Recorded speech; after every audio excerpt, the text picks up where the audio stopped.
en yeni mahnıları ilor.ws sayfında dinleyebilirsiniz.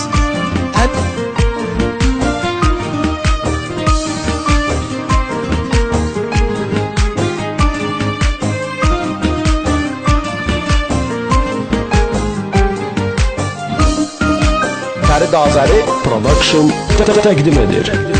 Qısqanır əsəbləşərək küsərdim, mənsə deyərdim ki gülüm bağışla.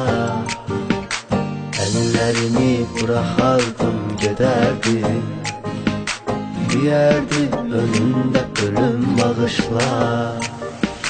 Mən səni dəlilər kimi sevərdim, bilməzdim ayrılarıq sonunda.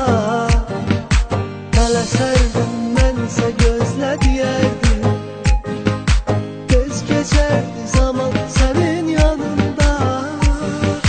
Kaş ki tənhalığım qədər yanımda olsa, kaş o yanımda hər səhər yanımda olsa.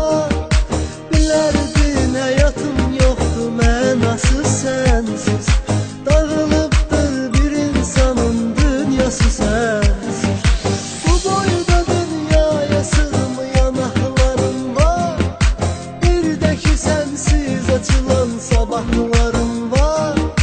Səni necə çox sevdiyimi bil bu bəsimdir, səndən ayrılan o qədər günahlarım var. Səndən ayrılan o qədər günahlarım var.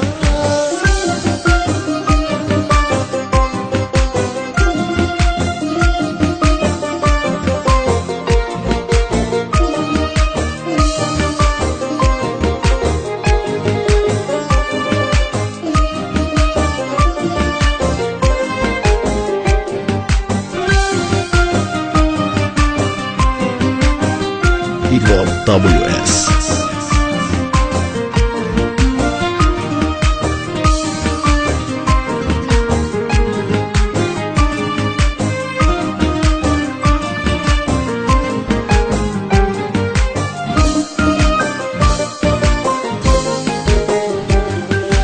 Axı görəsən səni nə yaman dəyişdi, məni bu həyat sənisə zaman dəyişdi. Baxa-baxa yollarına gözüm kör oldu, həyatım dağıldı bir an dəyişdi. Səndən sonra heç kimi sevmədim mən, İnan tək keçirər anım sevgilim. Səni ürəyimdən heç silmədim mən, yaman darıxmışam canım sevgilim. Kaş ki tənhalığım qədər yanımda olsa, kaş o yanımda hər səhər yanımda olsa. Bilərdin həyatım yoxdur mənasız sənsiz, dağılıbdır bir insanın dünyası sənsiz. Bu boyda dünyaya sığmayan ahlarım var, bir də ki sənsiz açılan sabahlarım var. Səni necə çox sevdiyimi bil bu bəsimdir, səndən ayrılan o qədər günahlarım var.